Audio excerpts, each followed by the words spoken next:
Perkenalkan, nama saya Trifone Erista dari kelompok 5. Baik, di sini saya akan menjelaskan sejarah, konsep, dan konvensi sistem klasifikasi barang atau harmonized system. Baik, langsung saja kita masuk ke materinya.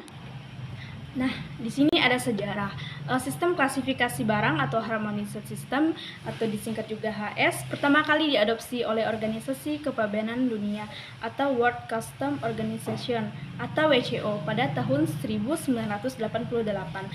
Tujuan utama dari sistem ini adalah untuk menyederhanakan dan menyatukan prosedur dan tarif dan statistik perdagangan internasional. HS digunakan secara global oleh lebih dari 200 negara di wilayah.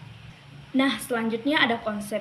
Harmonized system adalah sistem kode untuk klasifikasi barang yang berbasis pada deskripsi produk tertentu yang digunakan dalam perdagangan internasional untuk tujuan tarif, pengumpulan statistik, serta regulasi lainnya. Sistem ini menggunakan kode numerik yang memungkinkan negara-negara untuk mengidentifikasi dan mengelompokkan barang-barang dengan cara yang seragam. Baik, selanjutnya ada konvensi. Konvensi HS mengatur bagaimana setiap negara harus menggunakan sistem ini untuk memastikan konsistensi dalam tarif dan statistik perdagangan internasional. Negara dapat menambahkan digit tambahan untuk detail lebih lanjut dalam sistem klasifikasi mereka sendiri. Namun, 6 digit pertama tetap konsisten di seluruh dunia. Baik, materi selanjutnya akan dibahas oleh teman saya. Kenalkan, nama saya Veronica Selvi. Di sini saya akan melanjutkan presentasi tentang BTKI. BTKI yaitu Buku Tarif Kepabeanan Indonesia. Buku ini memuat tarif bea masuk dan klasifikasi barang berdasarkan harmonized system yang ditetapkan di Indonesia. BTKI ini juga digunakan oleh Direktorat Jenderal Bea dan Cukai untuk menetapkan tarif bea masuk yang dikenakan pada barang yang masuk atau keluar dari Indonesia. Buku ini berfungsi untuk mengidentifikasi barang sesuai dengan klasifikasinya. Dalam sistem HS yang lebih luas, BTKI ini juga berisi daftar barang-barang dengan kode yang sesuai, termasuk penjelasan tentang cara tarif.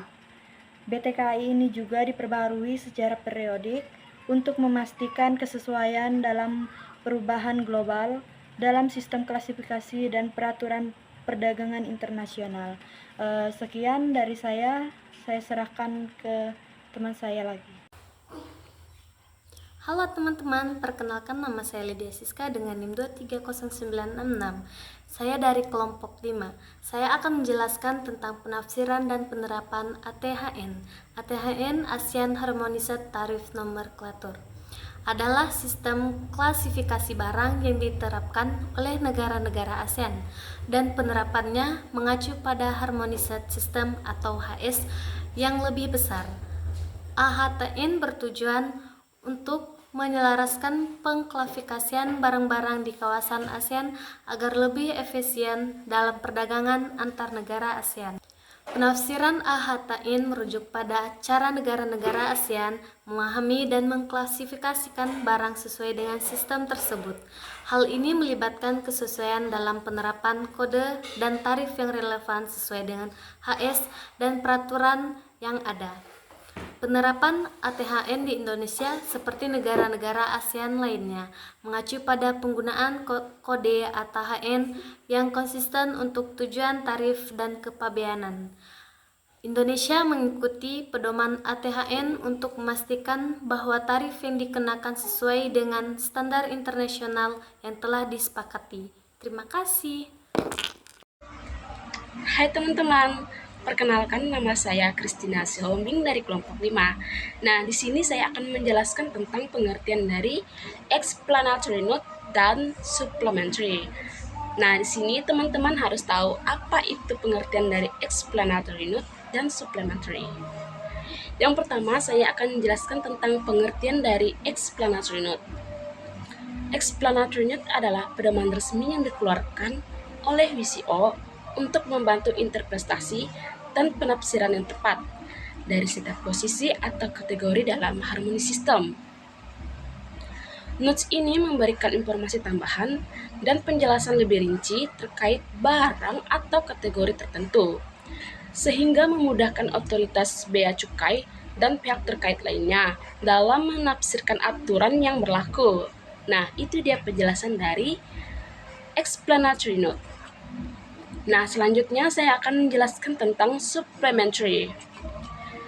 Supplementary atau catatan tambahan adalah dokumen atau informasi tambahan yang sering digunakan oleh negara-negara atau organisasi internasional untuk memberikan penjelasan lebih lanjut tentang aturan atau kode yang ada dalam sistem klasifikasi. Nah, catatan ini sering melengkapi atau memperjelaskan explanatory note dan memberikan konteks yang lebih luas mengenai cara mengklasifikasikan barang atau tarif tertentu. Nah, itulah penjelasan dari supplementary. Baiklah teman-teman, sekian penjelasan dari saya tentang explanatory note dan supplementary. Terima kasih. Baik teman-teman, dari materi yang telah kami paparkan, kami dapat menyimpulkan bahwa Harmonized System atau disingkat juga dengan HS adalah sistem klasifikasi barang global yang digunakan untuk tarif, statistik, dan regulasi perdagangan internasional. HS diadopsi oleh Organisasi Kepabeanan Dunia atau WCO dan digunakan secara luas oleh lebih dari 200 negara. Di Indonesia, sistem ini diterapkan dalam Buku Tarif Kepabeanan Indonesia atau disingkat juga BTKI, yang memuat klasifikasi barang dan tarif bea masuk sesuai dengan HS. Sementara itu, negara-negara ASEAN menggunakan ASEAN Harmonized Tariff Nomenclature atau ATHN untuk menyelaraskan klasifikasi barang dan tarif di kawasan. Dan untuk memastikan interpretasi yang konsisten, explanatory notes dan supplementary notes digunakan sebagai pedoman dalam memahami kode dan kategori barang dalam HS. Dengan demikian, sistem klasifikasi ini membantu memastikan keseragaman dan efisiensi dalam perdagangan internasional. Baik, sekian materi yang dapat kami paparkan. Semoga bermanfaat untuk kita semua. Terima kasih.